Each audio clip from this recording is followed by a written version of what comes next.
The Roman Labyrinth by Oleg Zhigankov. Chapter 5. Meet Tony. "Excellent!" Dr. Watson cried. "Elementary," said Holmes. Sir Arthur Conan Doyle, The Adventures of Sherlock Holmes. Dancing Men. Moscow, December 1990. Anna will always remember New Year's Eve of 1991 when a new and strange thing appeared in their apartment: an electronic box, a computer, Commodore 64. It was one of the new, smaller machines designed for personal use. Her mother herself linked up the system to their television, which from then on functioned as a computer monitor. At first, the computer didn't fascinate Anna that much. The girl found it too complex and boring. However, on the third day, her interest had peaked. Anna set aside her doll, her own New Year's present from Aunt Maya, pushed aside her favorite math book, and in spite of the ban, turned on the electronic box and stared at the blinking cursor. What was it that drew her to the computer? Probably her curiosity. What does this machine do? What can it do for her, for Anna? She saw before how her mom was using it, going from one file to another, and Anna tried doing the same. Anna opened different file systems, saw the numbers, and her mind immediately tried to make sense of it all. What happens if she changes some numbers? Maybe the electronic machine will give her something else, something more exciting than Mom's documents. She ended up damaging the system, and the computer wouldn't even start. That evening, when Mother got home, Anna ran to her asking her forgiveness for breaking the electronic machine. Tears clouded her eyes. She felt guilty, and she thought that her mother would be mad at her. But the mother wasn't mad. "We'll get it fixed," she said to sobbing Anna. "I know somebody who can do it." Next day, when her mom came home from work, she told Anna that tomorrow the master would come. "His name is Anatoly, but everybody calls him Tony. He's a bit odd," Mom warned her, "but he's a good boy. And he's a computer guru. I won't be home, so you'll have to let him in and show him the computer." Tony was a bohemian boy whose parents, successful avant-garde artists, stood out against the gray background of gloomy compatriots. He grew up among Moscow's self-appointed hippies, and along with the outward attributes inherited from this world, fascination for everything that seemed exotic. His obsession with computers was apparently of the same nature, since the number of hippies and computer owners in Moscow at that time were equally small. The doorbell rang. As Anna observed through the pinpoint viewer in the door, a hairy creature in thick glasses wearing a red, yellow, and green outfit, her heart melted with fear. Yet she opened the door since his appearance matched the description her mom had given her. "Who are you?" Tony asked Anna, as if it were she who was the intruder. "I'm Anna," Anna said, stepping back. "I'm Tony," he introduced himself. "So where is the beast?" Anna understood that by beast Tony meant the computer, and she led him to the living room. It was a small room, but back then it seemed very spacious. The computer occupied a prominent place on the table, sitting alongside the TV. As Anna took a close look at the fellow, she wasn't afraid of him anymore. Tony was wearing eyeglasses that magnified his slightly foggy but kind eyes. He was probably very old, Anna thought, maybe 18 or even 19, but something in him betrayed a child of her age. Tony turned the computer on, and the beast began to awaken slowly. Although its insides were moving, the brain was still asleep, and only the lonely green cursor was blinking on the dark screen. "Come to Daddy," Tony said as his fingers danced on the keyboard. Brief as a series of shots from an automatic weapon, rhythmic as the music, 3 or 4 lines, followed by the minute pause, when the computer seemed to consider something, and then sighed the familiar, healthy breath. "How did you do it?" Anna asked admiringly, looking at the new lines, jumping to the screen. "It takes a professional," Tony said. "A professional," Anna echoed wistfully. "Would you teach me?" Tony narrowed his eyes and coolly appraised Anna from top to bottom. "Listen, girl," he said, "why don't you go and play with your dolls and let Uncle Tony fix your mom's computer?" "You've already fixed it," Anna said assuredly. "Do you really think one can fix a computer that fast?" Tony murmured. "One can break it that fast, that's for sure." Later on, Anna found out that Tony didn't have a computer of his own, and was glad to have any opportunity to play with someone else's machine. She showed no intention of leaving him. "Okay," Tony said. "I'll teach you if you pass an IQ test. Agreed?" Anna didn't know what an IQ test was, but she nodded her head. Tony searched in his pockets and found a box of matches. He shook some matches on the desk and made out of them the equation. 4, 6, 2. "What you need to do," he explained, "is move one match, only one match, to correct this equation. If you know what I mean, of course." Anna looked at the matches, then momentarily took one and came up with a new equation.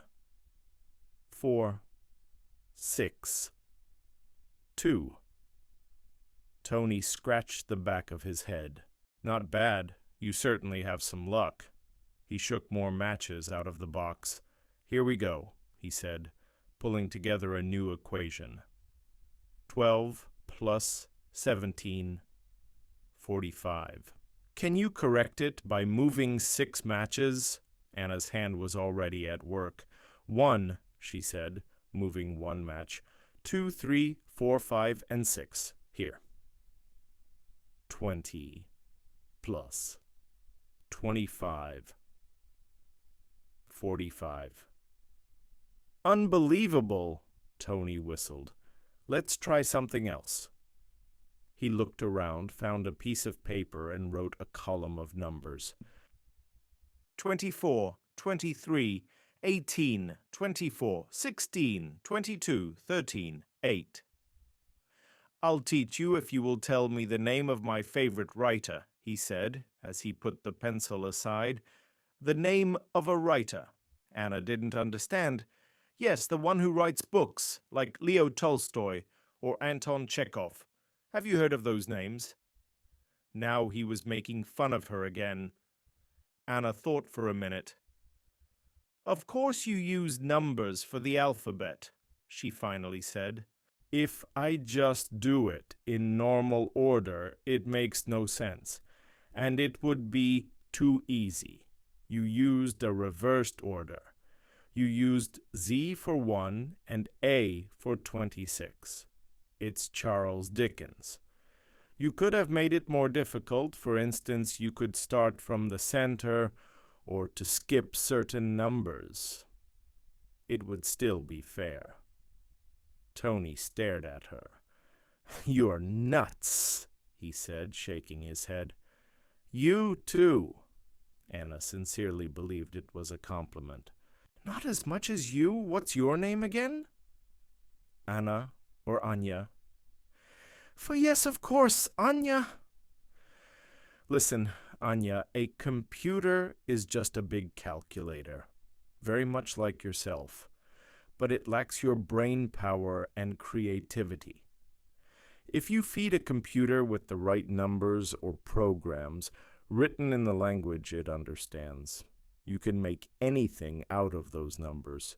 New programs, games, pictures, words, music, anything." "Is it really possible?" Anna wondered. She habitually translated the visible objects of this world into the language of numbers, dimensions, proportions, shapes, values, but she never imagined she could do it the other way around. The other thing, Anna brought another chair and was now sitting by Tony's side. With the help of computers, people will soon be able to travel any distance and freely move in time and space. Without leaving home, you will be able to visit the most distant corners of this world, and to see and to know the things which are only available today to a few lucky ones. This, Tony swept his hand over the keyboard, is the flight controller. Soon every computer in the world will be connected through modems to the global network, and you'll be able to fly all around the world. Anna never heard of modems or a mysterious global network, but the prospect of flying around the world with the help of her computer excited her. How she wished she could believe Tony. Very soon there'll be no borders, no distances for those who have computers and are connected to the net, Tony continued. What is net? Anna inquired. Tony's dignity by now was fully restored. You are a dinosaur, he said, shaking his head. But then he remembered that Anna was only a little girl and quickly changed his tone. You, Anya, are crazy, and thus there is hope, you might understand. And following this introduction, in the most vivid colors, Tony presented before Anna the prospective development of the galactic network of interrelated computers, and how every user can have in a moment access to the programs and the data stored on any of them. There'll be no letters, no books, no TV. There'll be nothing but a global network. Then the ultimate freedom and equality will come, the unachievable neither by socialist nor capitalist society. Everyone will have equal access to all the information in the world. Jesus once said, "You will know the truth, and the truth will set you free." He meant information, of course. As people get equal access to the information, there will be no rich and no poor. Everyone will be able to say to the world anything, and everyone will be free to choose whom to listen to and whom not to, he concluded his inspired tale. But people can't all be equal, little Anna said. Why not? Tony gave Anna the kind of look an activist would give to anyone who dared to doubt their revolutionary doctrine. Because some people are dull? Tony suddenly laughed. You are right, Anna, you are so right. So here is the thing. In the future, all people will fall into two categories, the masters of the net and the slaves of the net. The masters are those who are now at the source of it, he said proudly, apparently referring to himself, and the slaves, all the fools, all the rest. This latest statement was an apparent contradiction with the freedom-asserting statements he made just a minute ago, but they both were too excited to pay any attention to such little things. I don't want to be a slave, Anna said resolutely. Tony glanced at her. You still have a chance to become a master, he said. My friends from the Kurchatovsky Institute, Vadik and Demon, are now working on creating their own net. Lawyers, mass media, in other words, to those whom they consider promoters of the open democratic society, I think your mother will qualify. She's now a scholar, Anna objected. She's got progressive views, Tony assured the little girl. By the way, Tony looked at Anna, when is she coming home? In about 3 hours, Anna said as she glanced at the clock. Great, Tony exclaimed. Then we've got some time. I can teach you how to use this box. Anna's eyes sparkled. Really? And I'll be able to play with numbers all I want? Eventually, Tony nodded. All right, young lady of the net, let the first lesson begin. His fingers played a short overture on the keyboard, and columns of numbers appeared on the screen. These are programs, Tony solemnly observed.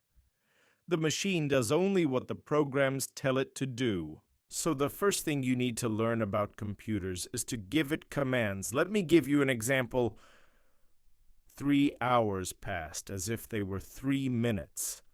Tony's fingers were flying over the keyboard, and his thoughts and words were transporting Anna into the distant future when the program writer, whom Tony referred to as a demiurge, Anna didn't know what it meant, will be capable of creating and recreating, controlling, and submitting virtual worlds, and if needed, erasing the very memory of them. Unfortunately, Tony had to point out that the present computers had almost too many limitations, but in just a short time, he promised, they would become nearly as intelligent as people. Tony was astonished to see this young girl absorbing the knowledge and asking questions he himself would not be ashamed to ask. "I can sense a talent in you, girl, not a childish talent," he said, looking at her admiringly. "You've got the potential of becoming a legend of the Russian net, and I'll enter history as the humble discoverer of the great talent of Anna Ludova."